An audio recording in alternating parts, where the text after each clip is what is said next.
জানিস মা, উচ্চ স্যালারি দিয়ে মেলবোর্নের একটা ইউনিভার্সিটি ফয়সালকে নিতে চেয়েছি। তোর চাইতে না অনেক বেটার লাইফ ছিল ওর অস্ট্রেলিয়া। শুধুমাত্র ও আমাদের কথা রক্ষার্থে সবকিছু ছেড়ে চলে আসে দেশে। ওর আর একটা প্ল্যান ছিল, বিয়ের পরে তোকে সঙ্গে করে নিয়েই অস্ট্রেলিয়া চলে যাবে। কিন্তু আমাদের প্ল্যান ছিল অন্যরকম। আমরা প্ল্যান করলাম তোমাকে তোমার মাথা থেকে ওই গ্রামের ভূতটাকে তাড়াতে হবে।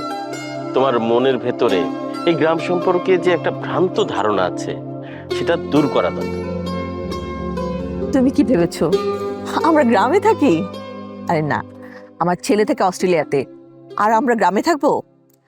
আমরা ঢাকা শহরের অভিজাত এলাকাতে থাকি, কিন্তু গ্রামটাকে না প্রচন্ড ভালোবাসি।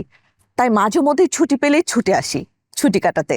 এই যে দেখো না, আমার ছেলের বিয়ে উপলক্ষে সবাই মিলে চলে এসেছি। কি ব্যাপার মা, তোর মন খারাপ হলো কেন?